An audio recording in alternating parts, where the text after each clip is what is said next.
¿Qué tal? Buenas, mi nombre es Jean-Pierre y en esta clase vamos a ahondar sobre el tema de lo que es longitud de arco de una circunferencia. Este es el segundo tema de trigonometría y vamos a empezar. Primero, para entender este tema debemos tener claro el concepto de qué es un sector circular. Bueno, un sector circular es esta figura en el que es una parte de del círculo, y este sector circular pues presenta un ángulo θ, un arco que lo llamamos L. L es la longitud de arco y R pues es el radio, S es el área. Pues para hallar lo que es la longitud de arco, que es L, aplicamos la fórmula LOR. Y la longitud de arco es igual a θ por el radio, donde θ siempre tiene que estar en radianes.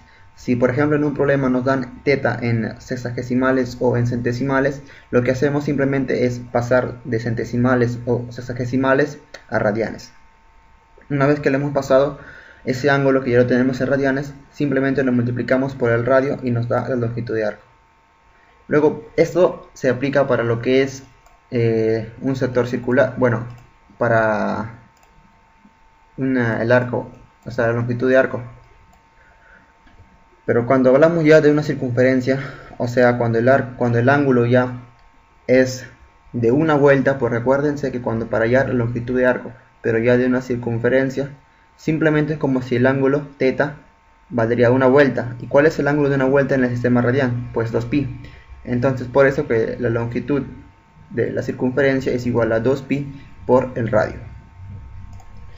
Luego el área del sector circular pues se define como L por R sobre 2. O sea, la longitud de arco por el radio todo sobre 2. Otra fórmula es θ por r al cuadrado sobre 2. Esa fórmula pues se puede deducir a partir de esto, ¿no? A partir de LR sobre 2, aplicándolo podemos cambiar una variable, o sea, podemos cambiar L.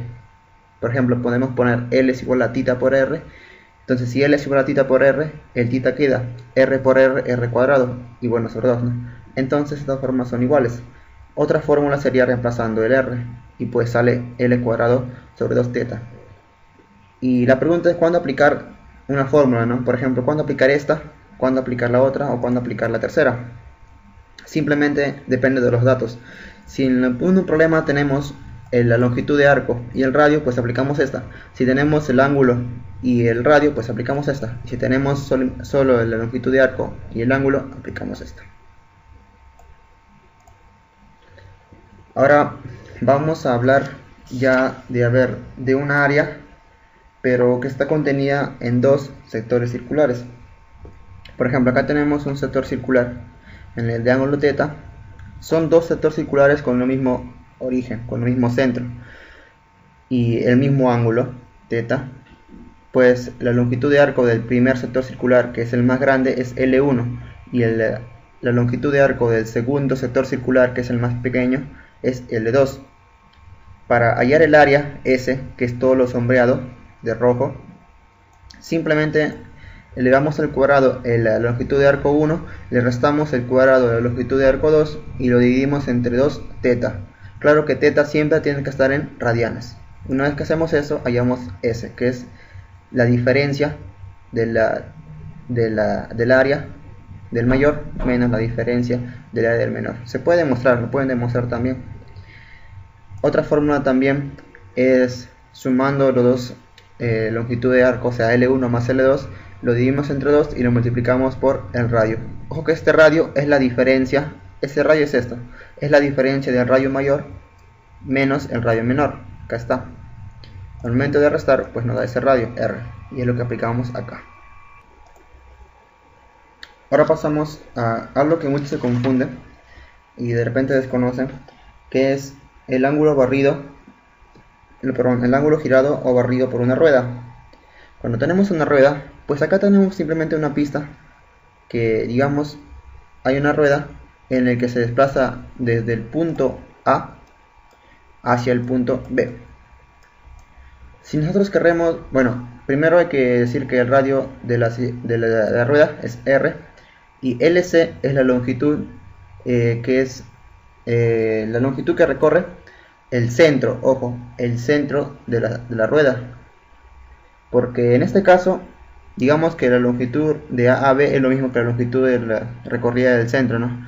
Pero en otros casos, en donde tenemos ya no un piso así recto, sino un piso con una curva, ya va a ser diferente. Ya no va a ser la misma distancia A a B que la longitud recorrida por el centro, va a ser diferentes.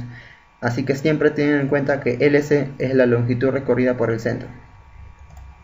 Para hallar el número de vueltas que hace la rueda, o sea n lo contamos como el número de vueltas, simplemente dividimos lo que es LC, que ya dije que es la longitud recorrida por el centro, entre 2πr. Luego, θg es el ángulo barrido. Este ángulo barrido es cuando esta rueda comienza a girar, pues genera un ángulo. Este ángulo va a dar gira y gira y gira, va aumentando, ¿no? Pues ese ángulo se calcula como LC, que es la longitud recorrida por el centro, dividida entre el radio. A partir de estas dos fórmulas podemos llegar a esta, donde dice que θg, que es el ángulo barrido, es igual al número de vueltas por 2π.